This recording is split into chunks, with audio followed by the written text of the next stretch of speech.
এখানে পুকুর থেকে পানি বালতি নিয়ে পানি মারতেছে, তবুও হচ্ছে না, ধরে গেছে বড় করে। আগুনটা আরো বড় হয়ে যায়, তো আমরা কিন্তু এই দেখতে পাচ্ছি যে এখান থেকে গ্যাস সিলিন্ডার আছে, ওইগুলা কি করছি, পুকুরে ফেলাই দিছি। পুকুরে ফেলাই দেওয়ার কারণে কিন্তু আরো এখান থেকে কিন্তু আরো বিপদ অনেকটা মুক্ত হয়েছে। তার ফায়ার সার্ভিসকে কল দেওয়া হয়েছে, তারপরে ওরা আসে সমাধান করছে আর কি। মূলত আগুনটা ধরছে আপনার এখানে ফোম ফ্যাক্টরি ছিল, ফোম ফ্যাক্টরি থেকে এরপর কার্টন ফ্যাক্টরি গেছে, এরপর আবার ফোম ফ্যাক্টরি ছিল, ওইখানে আপনার কিছু কেমিক্যাল ছিল, কেমিক্যাল থেকে আগুনটা আরো বেশি হয়ে গেছে।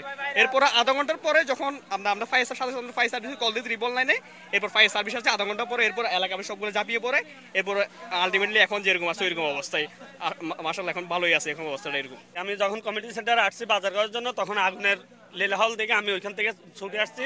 সাথে সাথে আমি আমাদের মহানগরে কল করার সাথে সাথে লাইভে দেওয়ার সাথে সাথে ইসলামী আন্দোলন বাংলাদেশ, ফারতুলি থানা এবং আকবরশাহ থানা, হালিশহর থানা সবাই ছুটে আসছে এবং এলাকাবাসীর সবার, বিশেষ করে যুবকদের অত্যন্ত পরিশ্রমে আলহামদুলিল্লাহ এখন নিয়ন্ত্রণে। যখন প্রথম আগুন লাগছিল, ভয়াবহ আগুন ছিল, আমরা যতটুকু পারছি, দিন মজুর ছিলাম, রিক্সা চালক ছিলাম, ইসলামী আন্দোলনের সবাই ছিল, সবাই শ্রম থেকে আমরা আগুন নিয়ন্ত্রণ করছি মাশাআল্লাহ আলহামদুলিল্লাহ। দুই পাশে এলাকা, এই পাশে এলাকা, এই পাশে এলাকা, আমরা চাই না আর এখানে ভিতরে কোনো জুট ফ্যাক্টরি কোনো ফ্যাক্টরি হতে চাই না, আমরা চাই খালি এটা।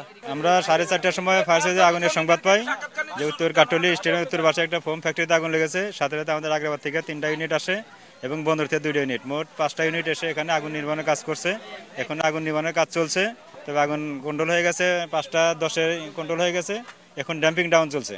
তবে আগুনের কারণ আমরা এখনো বলতে পারতেছি না, কারণ আমরা এটা আরও দেখবো আগুন শেষ হলে, পাশাপাশি কত ক্ষয়ক্ষতি সেটা আমরা আগুন নির্মাণের শেষে আমরা অনুমান করব। আগুন প্রথমে কোন কারখানায় লাগছে, পাশাপাশি তো কয়টা কারখানা? এখানে ফোম এবং কার্টুনের ফ্যাক্টরি, আমরা যেটুকু জানতে পারছি কার্টুনের ফ্যাক্টরিতে আগুনটা লেগে সরে গেছে আর কি ফোম ফ্যাক্টরির দিকে, এবং এখনো আগুন টোটালি নিয়ন্ত্রণের কাছে, নির্বাপনের কাছাকাছি অনেক কাজ চলছে আমাদের। এখনো মানে কারণ বা ক্ষতি না, কারণ এবং ক্ষয়ক্ষতি এখন আমরা বলতে পারতেছি না, আমরা আগে দেখবো তারপরে নির্ধারণ করবো আর কি।